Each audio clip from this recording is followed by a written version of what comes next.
السلام عليكم ورحمة الله وبركاته. الحمد لله الذي جعل الشمس والقمر بحسبان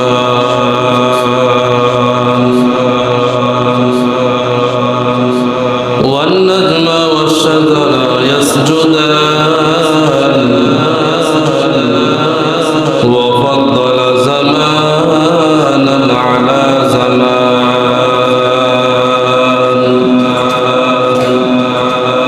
كما فضل مكانا على مكان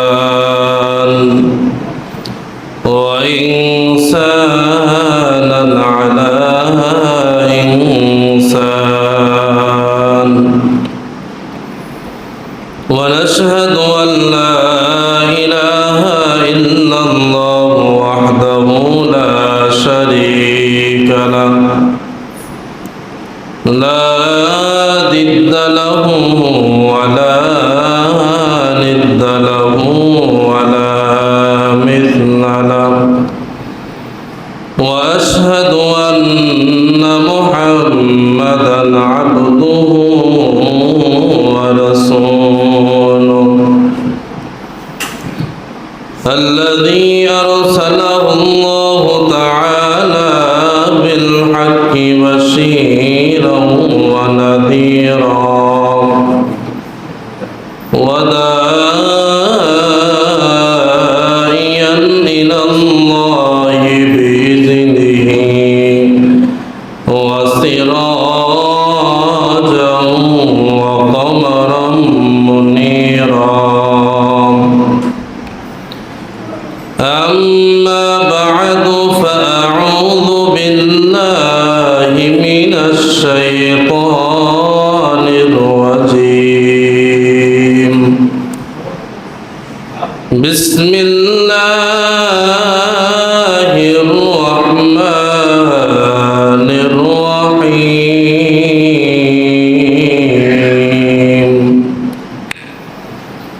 ونفخ في الصور فصعق من في السماوات ومن في الأرض وقال النبي صلى الله عليه وآله وسلم سبعة يظلهم الله في ظله يوم لا ظل إلا ظله إمام عادل وشاب نشأ في عبادة ربه ورجل قلبه معلق بالمساجد إلى آخر الحديث أو كما قال عليه الصلاة والسلام. سبحانك لا علم لنا إلا ما علمتنا إنك أنت العليم الحكيم. اللهم صل على محمد وعلى آل محمد كما صليت على إبراهيم وعلى آل إبراهيم إنك حميد مجيد. اللهم بارك على محمد وعلى آل محمد كما باركت على إبراهيم وعلى آل إبراهيم إنك حميد مجيد. जिक्र का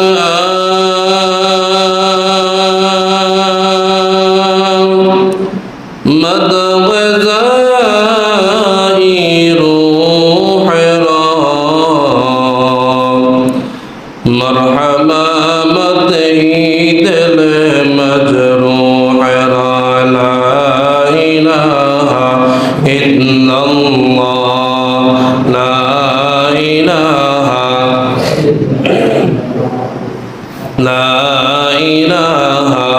इल्लल्लाह ला इलाहा इल्लल्लाह ला इलाहा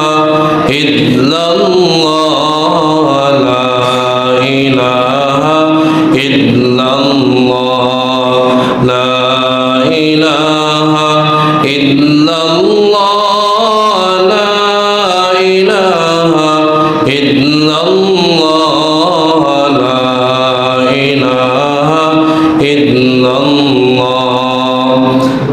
ला इलाहा इल्लल्लाह ला मुहम्मदुर रसूलुल्लाह सल्लल्लाहु अलैहि वसल्लम। अल्हम्दुलिल्लाह, আল্লাহ পাক রব্বুল আলামিনের দরবারে লাখ কোটি শুকরিয়া। জয় মহান রব্বুল আলামিন আমাদেরকে আপনাদেরকে পবিত্র জুমার দিন তার পবিত্র হুকুম জুমার নামাজ আদায়ের উদ্দেশ্যে মসজিদে আগে আগে আসার বসার এবং দিনে আলোচনা করার এবং শোনার তৌফিক দান করেছেন। এই জন্য সেই মহান মালিকের দরবারে দিল থেকে শুকরিয়া আদায় করে আলহামদুলিল্লাহ। আজকে আমি আপনাদের সামনে পবিত্র কালামুল্লাহ শরীফ থেকে একখানা আয়াতে কারিমা তেলাওয়াত করেছি এবং রাসূল পাক সাল্লাল্লাহু আলাইহি ওয়াসাল্লাম অসংখ্য অগণিত হাদিস মুবারক থেকে একখানা হাদিসের অংশ তেলাওয়াত করেছি। আল্লাহ পাক তৌফিক দান করলে আয়াত এবং হাদিসকে সামনে রেখে কিয়ামত সম্পর্কে কিছু আলোচনা করব ইনশাআল্লাহ। আল্লাহ পাক রব্বুল আলামিন আমাদেরকে এই পৃথিবীতে পাঠাইছেন। এমন একটা সময় আমরা ছিলাম যে কেউ ছিলাম না, এখন আছে এমন একটা সময় আসবে দুনিয়াতে কেউ থাকবো না। আল্লাহ পাক রব্বুল আলামিন পৃথিবীটাকে শূন্য ছিল এক সময়, আবার শূন্য বানাই দেবেন পৃথিবীকে। ইসরাফিল আলাইহিস সালাতু ওয়াস সালামের সিংহের মাধ্যমে দুনিয়া থেকে সবাই বিদায় হয়ে যাবে। তো আল্লাহ রাব্বুল আলামিন পবিত্র কালামুল শরীফে বলছেন, ونفخ في الصور فصعق من في السماوات ومن في الأرض ونفخ في الصور فصعق من في السماوات ومن في الأرض। আল্লাহ রাব্বুল আলামিন বলেন, যখন ইসরাফিল আলাইহিস সালাম সিংহায় ফুৎকার দেবেন তখন সমস্ত মানুষ বেহুশ হয়ে পড়বে। এটা হলো নফকাতুন ওয়াহিদা, প্রথম সিংহায়। দ্বিতীয় ফুৎকারে সকল মানুষ মারা যাবেন।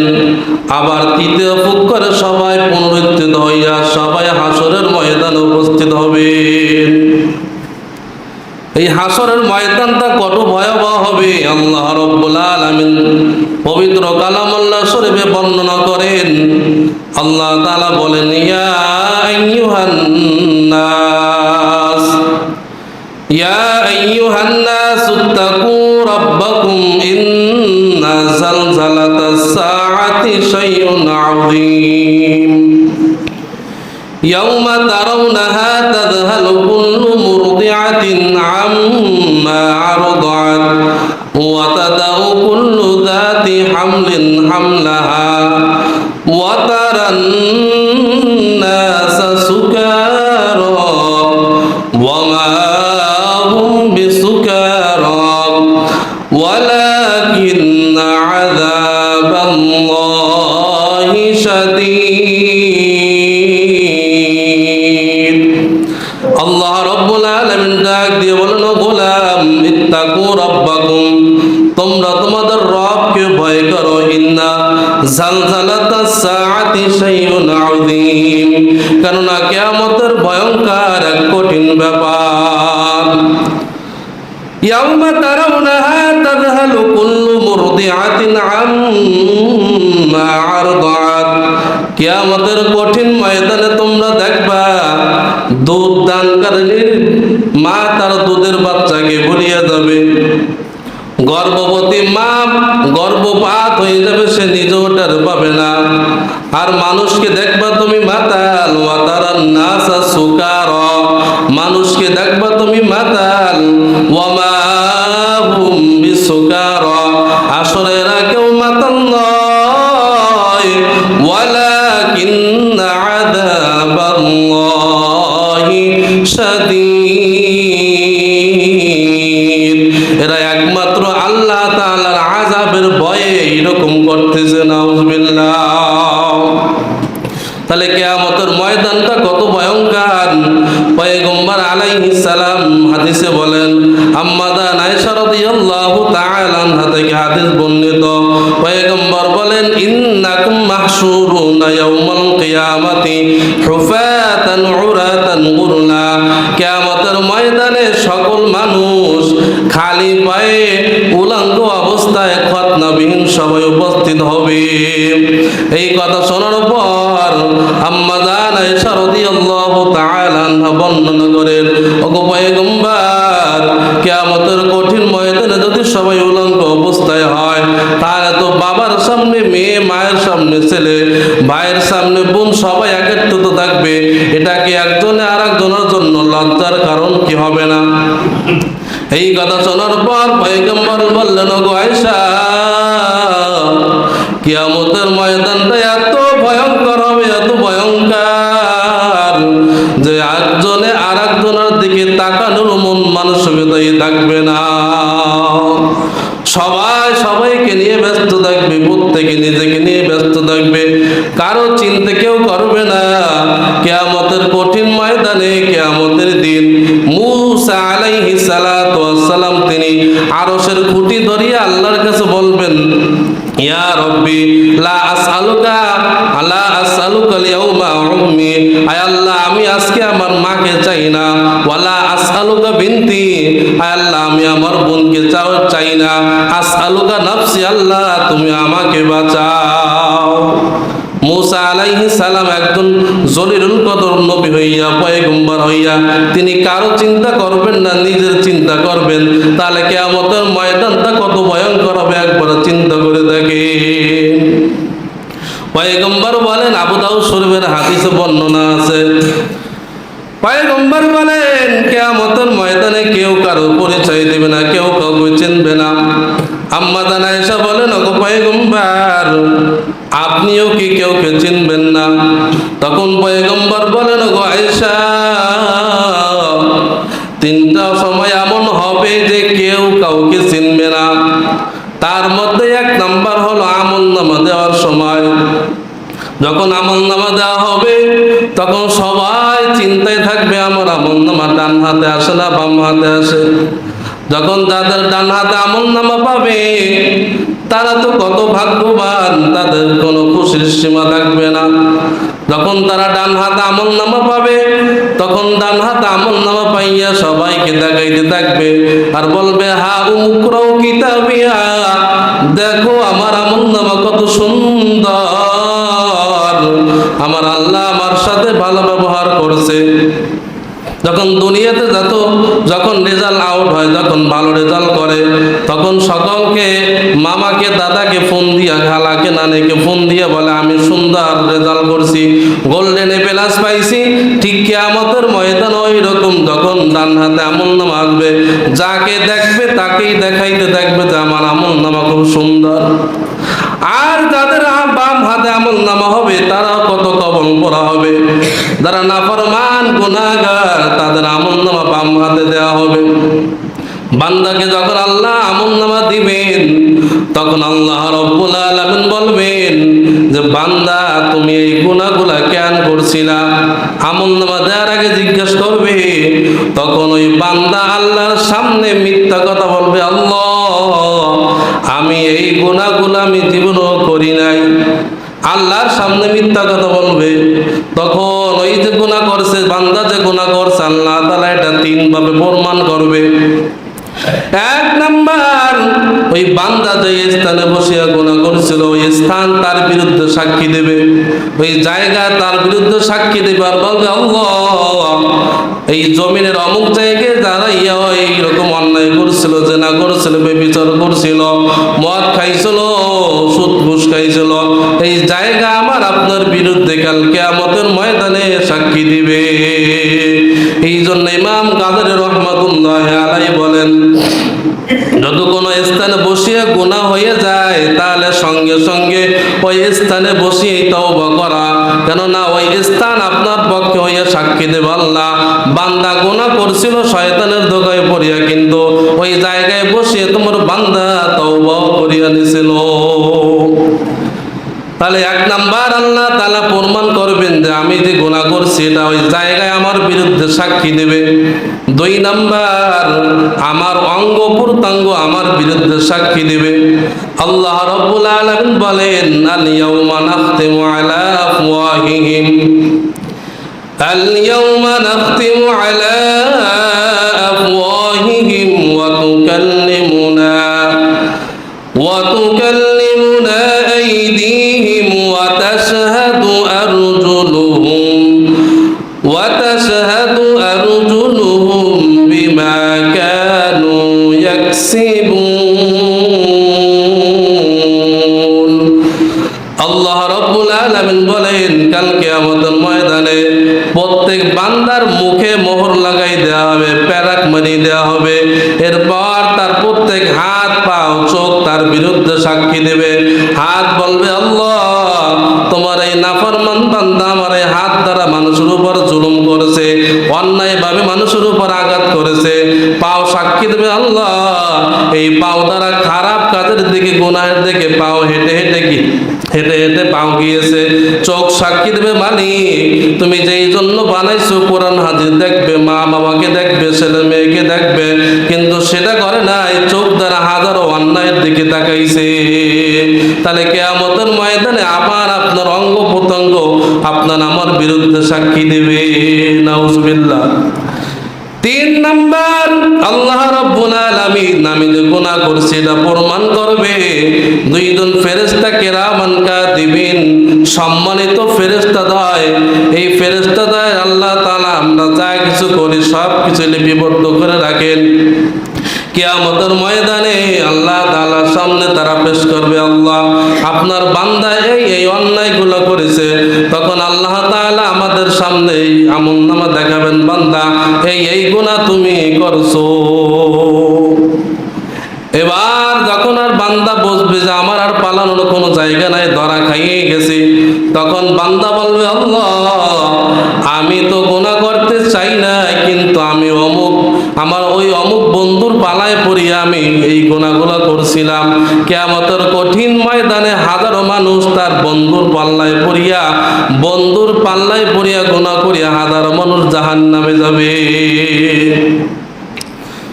এবার বলবে আল্লাহ বলবে, কেন আমি কি বলি নাই, আমার রাসূল কি বলে নাই যে এমন মানুষকে বন্ধু বানাবা যার দিকে তাকাইলে আল্লাহর কথা স্মরণ হয়, যার দিকে তাকাইলে আমার আখিরাতের কথা স্মরণ হয়, এমন মানুষকে বন্ধু বানাবা। কারণ তোমার রাসূল কি বলে নাই, যার সাথে যার মহাব্বত তার সাথে তার কিয়ামত। যে ভালো মানুষের সাথে তুমি যদি সম্পর্ক করো তার সাথে তোমার হাসর হবে, আর অসৎ বন্ধুর সাথে যদি তুমি সম্পর্ক করো তাহলে তাও তোমার আখিরাতটাও খারাপ হবে। সৎসঙ্গে স্বর্গবাস, অসৎসঙ্গে সর্বনাশ। তোমাকে কি আমার রাসূল বলে নাই, আমি কি বলি নাই, তুমি কেন শোনো নাই? তখন বান্দার কোনো জবাব থাকবে না। এরপর বান্দা আবার বলবে আল্লাহ এই গুনাহগুলো তো আমি করি নাই, কিন্তু শয়তান আমাকে দিয়ে করাইছে। এবার শয়তানকে আল্লাহ ডাক দিবেন, এই শয়তান তুমি কি আমার বান্দাকে দিয়ে গুনাহ করাইছো? এবার শয়তান বলবে আল্লাহ তুমি তোমার বান্দাকে জিজ্ঞেস করো কি গুনাহ করার সময় আমাকে দেখছিল কিনা। এখন বান্দা বলবে না আল্লাহ আমি শয়তানকে দেখি নাই। তখন শয়তান বলবে আল্লাহ ও যেহেতু আমাকে দেখি নাই তাহলে আমি শয়তানকে দিয়ে আমি ওকে দিয়ে কোনো গুনাহই করাই না। শয়তান এড়াই যাবে, কিন্তু আমি আপনি ধরা পড়ে দেবো। শয়তান মাঝে মধ্যে একটা কথা বলে আর হাসে আর বলে क्या हसियाते हैं मुझे हजरत इंसान पर फेल बदे खुद करे लाলত करे শয়তান पर শয়তান পরে মানুষের একটা কাজ দেখে আমার হাসি লাগে আকাম কুকাম করে নিজে দোষ দেয় শয়তানের বিড়ি যখন খায় বিড়ি খাওয়ার সময় কি আমি ওর বাগে ছিলাম বিড়ি খাওয়ার সময় কি আমাকে অর্ধেক দিছিল কিন্তু দোষ দেয় আমি শয়তানে করাইছে তখন সুদ খায় ঘুষ খায় বা বিভিন্ন অন্যায় করে শয়তানের দোষ দিয়ে আমরা এড়াই দেয় শয়তান বলবে আমি কি তোর সাথে ছিলাম কে আমাদের দিন বলবে তবে না তাকো নাই তবে তোমাকে দিয়ে আমি গুনাহ করাই নাই কোনো পার পাওয়া যাবে না এবার বান্দা বলবে আল্লাহ শয়তান যদিও আমিও শয়তানকে যদিও দেখি নাই কিন্তু শয়তান আমাকে দূর থেকে আমাকে ধোঁকা দিয়া গুনাহ করাইছিল তখন শয়তান বলবে আল্লাহ তোমার বান্দা কি একদম বোকা ও কি জানে না আমি তোমার কাছে ওয়াদা করে আসছিলাম সুম্মা লাআতি আন্নাহুম মিন বাইনি আইদিহিম ওয়া মিন খালফিহিম ওয়া আন আইমানিহিম ওয়া আন শামাইলিহিম ওয়া লা তাজিদু আকসারাহুম শাকিরিন हकीकत से तो दुनिया बेखबर है दुनिया की नुमाइश बर नजर है नमी गोयम कि आज दुनिया जुदा बाश बहर करे के बाशी बा खुदाबार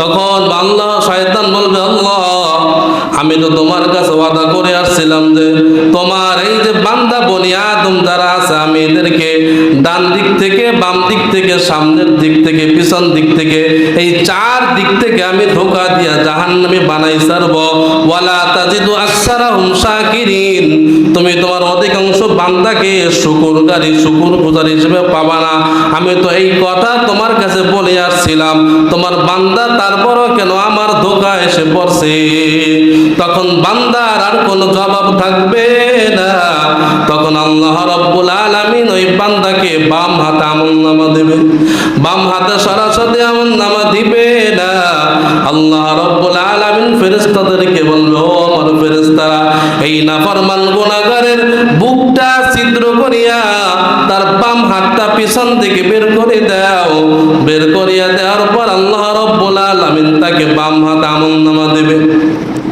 বাম হাতে আমলনামা দেওয়ার পর নাফরমান গুনাহগারকে বলবে আল্লাহ তাআলা বলবেন ইকরা কিতাবাকা কাফা বিনাফসিকাল ইয়াউমা আলাইকা হাসিবা এই নাফরমান গুনাহগার তুমি তোমার আমলনামাটা পড়ো আর দেখো কোথায় কোন অন্যায় করেছো তখন ফেরেশতারা বলবে আল্লাহ তোমার বান্দার হাত পিছনে আমলনামা পিছনে কিন্তু মুখ তো সামনে পড়বে কেমনে তখন আল্লাহ রাব্বুল আলামিন ফেরেশতাদেরকে বলবেন এই নাফরমান গুনাহগারের ঘাড়টা মসুর দিয়া পিছন দিক থেকে পিছন দিক ঘুরাইয়া দাও তখন আল্লাহ রাব্বুল আলামিনের আদেশ পাওয়া মাত্র ফেরেশতারা ঘাড়টা মোচড় দিয়ে পিছন দিকে ঘুরাই দেবে নাউজুবিল্লাহ এবার আমলনামা দেখিয়া ওই বান্দা আফসোস করবে আর কাঁদবে আর বলবে আল্লাহ মালি হাদাল কিতাব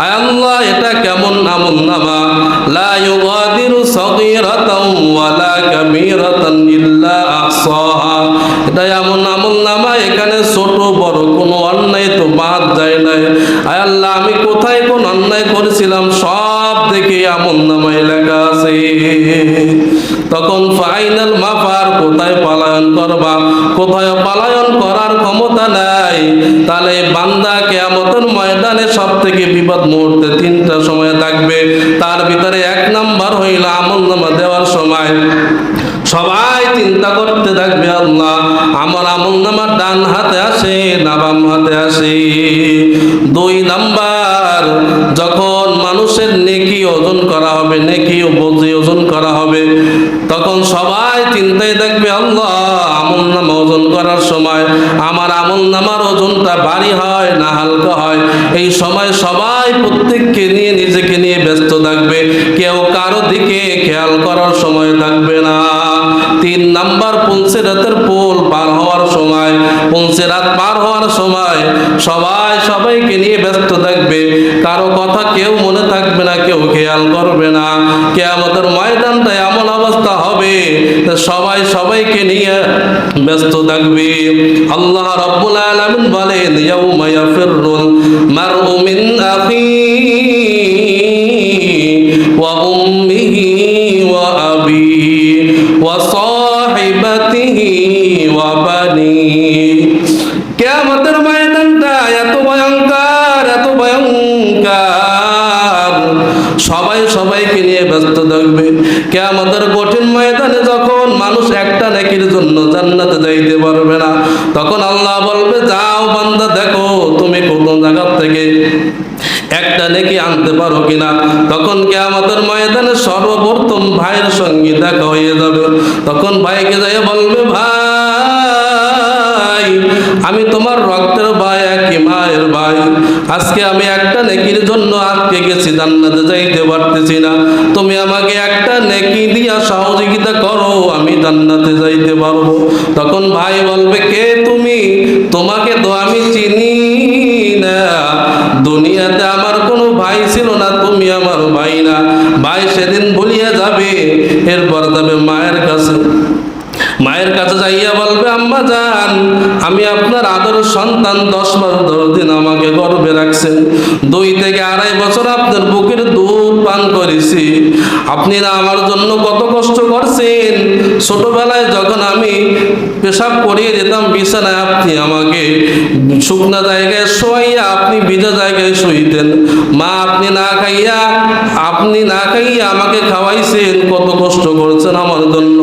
আজকে আমি আপনার সন্তান, একটা নেকির জন্য জান্নাতে যাইতে পারতেছি না, আমাকে একটা নেকি দেন, একটা নেকি লইয়া আমি জান্নাতে যাব। সেদিন মা বলবেন, কে তুমি? তোমাকে তো আমি চিনি না, আমি তো দুনিয়াতে কোনোদিন বিবাহ হয়ে বসি না, আমার সন্তান কোথা থেকে আসবে? এবারে যাবে বাবার কাছে, বাবার কাছে গিয়েও বলবে, আব্বা জান, আমি আপনার সন্তান, আপনি মানুষের বাড়িতে কিষান দিয়া কামলা দিয়া আমার জন্য মাথার গাম পায়ে ফেলাইয়া কত কষ্ট করছে, ঈদের সময় নিজে একটা নতুন কাপড় নেন নাই আমাদের ভরণ পোষণ দিতে গিয়া। আজকে আমি আপনার সন্তান, একটা নেকির জন্য জান্নাতে যাইতে পারতেছি না। ও বাবা, আপনি আমাকে একটা নেকি দেন, একটা নেকি লইয়া আমি আল্লাহর জান্নাতে যাইতে পারবো। বাবা সেদিন একই কথা বলবে, আমি দুনিয়াতে বিবাহ করি নাই, আমার সন্তান কোথা থেকে আসবে? সবাই সবাইকে নিয়ে ব্যস্ত থাকবে। সন্তানের কাছে যাবে, ছেলে মেয়ের কাছে যাবে, একই কথা বলবে, স্ত্রীর কাছে যাবে, একই কথা বলবে, কেউ কারো পরিচয় দেবে না, সবাই সবাইকে নিয়ে ব্যস্ত থাকবে। এক পর্যায়ে সবাই, কিয়ামতের ময়দানটা এত ভয়ঙ্কর হবে, সূর্য মাথার 1 বিঘের উপরে থাকবে, সূর্যের তাপে মাথার মগজগুলা ভাতের মারের মতো টকবক টকবক করে ফুটতে থাকবে। সবাই ব্যস্ত হয়ে যাবে, আল্লাহ এই হাসরের ময়দানের ভয়ঙ্কর আযাব সহ্য হয় না, আল্লাহ তুমি বিচার কার্য শুরু করে দাও। তখন সবাই মিলিয়া পয়গম্বর আদম আলাইহিস সালাতু ওয়াস সালামের কাছে যাবে, গিয়ে বলবেন, আব্বা জান, আপনি প্রথম নবী, আমাদের আব্বা জান, আপনি আল্লাহ তাআলাকে বলেন যেন আল্লাহ তাআলা বিচার কার্য শুরু করেন। তখন আদম আলাইহিস সালাম বলবেন, আমি পারবো না, তোমরা গিয়া নূহ আলাইহিস সালাতু ওয়াস সালামের কাছে বলো। তখন সবাই মিলে নূহ আলাইহিস সালাতু ওয়াস সালামের কাছে যাবে। যাওয়ার পর নূহ আলাইহিস সালামকে বলার পর নূহ আলাইহিস সালাম বললেন, আমি পারবো না, তোমরা গিয়া মূসা আলাইহিস সালামের কাছে যাও। তখন মূসা আলাইহিস সালাতু ওয়াস সালামের কাছে গিয়া বলবেন, পয়গম্বর আলাইহিস সালাম, আপনি আল্লাহর কাছে বলেন, আল্লাহ যেন বিচার কার্য শুরু করে দেন। তখন সবাই মিলে মূসা আলাইহিস সালামের কাছে যাওয়ার পর তিনি বলবেন, আমি পারবো না, আমি একটা অপরাধ করেছিলাম, নিজের কাছে মনে হবে এই অপরাধের কথা যদি আল্লাহ আমাকে বলেন তাহলে আমি আল্লাহর কাছে কি বলবো? সুতরাং তোমরা ঈসা আলাইহিস সালামের কাছে যাও। ঈসা আলাইহিস সালাতু ওয়াস সালামের কাছে যাওয়ার পর ঈসা আলাইহিস সালাম বলবে, আমার উম্মতরা আমাকে আল্লাহর সন্তান বলছিল, আমার এই ভয়ে এই লজ্জায় আমি আল্লাহর কাছে বলতে পারবো না। তোমরা সবাই গিয়া সাইয়্যিদুল মুরসালিন নবী মুহাম্মদুর রাসূলুল্লাহ সাল্লাল্লাহু আলাইহি ওয়াসাল্লামের কাছে যাও। সুবহানাল্লাহ। এরপর সবাই মিলিয়া পয়গম্বর আলাইহিস সালাম নবী মুহাম্মদুর রাসূলুল্লাহ সাল্লাল্লাহু আলাইহি ওয়াসাল্লামের কাছে আসবেন। আসার পর যখন বলবেন, ওগো পয়গম্বর, আপনি আল্লাহ তাআলার কাছে বিচার কার্য শুরু করার জন্য আপনি আবেদন করেন। তখন পয়গম্বর আলাইহিস সালাম এই কথা শোনার পর তিনি আল্লাহর আরশের নিচে সিজদায় পড়িয়া যাবেন। সিজদায় পড়ার পর আল্লাহ রাব্বুল আলামিন বলবেন, ইয়া মুহাম্মদ ইরফা রাসাকা সাল তুতা ওয়াশফা তুশাফা। পয়গম্বরকে বলবেন, ওগো পয়গম্বর, আপনি মাথা উঠান, আপনি আমার কাছে সুপারিশ করেন, যা চাবেন তাই পাবেন। ইরফা রাসাকা সাল তুতা, আপনি আমার কাছে চান, ওয়াশফা তুশাফা, আপনি সুপারিশ করেন, আপনার সুপারিশ গ্রহণ করা হবে। তখন আল্লাহ রাব্বুল আলামিন এই কথা বলবেন। তখন পয়গম্বর আলাইহিস সালাতু ওয়াস সালাম বলবেন, আল্লাহ, আমি আর কিছুই চাই না, আপনি আমার গুনাহগার উম্মতকে জান্নাত জাহান্নাম থেকে মুক্ত দিয়া জান্নাত দিয়া দেন। সুবহানাল্লাহ। তাহলে এই নবী আমাদের জন্য এখনো রওজা মুবারকে শুয়ে উম্মতের জন্য কান্না করেন। আল্লাহ রাব্বুল আলামিন প্রত্যেক নবীকে একটা স্পেশাল দোয়া করার জন্য বলছিলেন, কিন্তু আমাদের নবী ওই স্পেশাল দোয়াটা আমাদের জন্য রেখে দিয়েছেন কিয়ামতের ময়দানে করবেন আল্লাহর কাছে। সুবহানাল্লাহ। কিয়ামতের কঠিন ময়দানে আমাদের নবী তখন ওই দোয়াটা করবেন আর বলবেন, আল্লাহ, আপনি আমার উম্মতকে একটাও জাহান্নামে দিবেন না যতক্ষণ পর্যন্ত আমার উম্মত প্রত্যেকটা সব উম্মত জান্নাতে না যাবে, ততক্ষণ পর্যন্ত আমি নবী স্থির হইতে পারবো না। একবার নবী উম্মতের জন্য পুলসিরাতে যাবে, একবার মিজানে যাবে, এইভাবে একবার হাউজে কাউসারের পাশে যাবেন, এইভাবে উম্মতের কষ্টে দৌড়াইতে থাকবেন কিয়ামতের ময়দানে। আজকে আমরা সেই নবীর মহব্বত আমাদের অন্তরে নাই, নবীর মহব্বত সুন্নাত দাঁড়ি নাই আমাদের অন্তরে। আল্লাহ এই জন্য শায়ের বলেন, তু কুজাওয়া সুন্নাতে আহমদ কুজা বা মুহাম্মদ কে বুয়াত নিসবত তোরা। আমরা নবীর আশিক দাবি করি, নবীর মহব্বত দাবি করি, অথচ নিজের শরীরের ভিতরে কোথাও কোনো নবীর সুন্নাত নাই। ঠিক কি না? তাহলে এই কিয়ামতের ময়দানটা এত ভয়ঙ্কর হবে, কেউ কারো পরিচয় দেবে না। এজন্য আমরা দুনিয়াতে সামান্য চক্ষু বন্ধ করলে সবাই এক দুই দিন মায়ের কান্না কাটবে, কেউ এরপর আর কেউ মনে রাখবে না। এই জন্য দুনিয়াতে কয়দিন আর বাঁচবো, একের পর এক গজব আসতেছে আমাদের উপরে। এই জন্য সর্বোপরি সবসময় আপন বুঝ পাগলেও বোঝে। এই জন্য প্রত্যেক দিন সব 5 ওয়াক্ত নামাজ সঠিকভাবে আদায় করিয়া যেভাবে আল্লাহকে রাজে খুশি করা যায় সেইভাবে আল্লাহ তাআলা আমাদের আল্লাহকে রাজে খুশি করার তৌফিক দান করুক। আমিন। ওয়া আখিরু দাওয়ানা আলহামদুলিল্লাহি রাব্বিল আলামিন। যাদের সুন্নাত বাকি আছে 4 রাকাত সুন্নাত নামাজ আদায় করুন।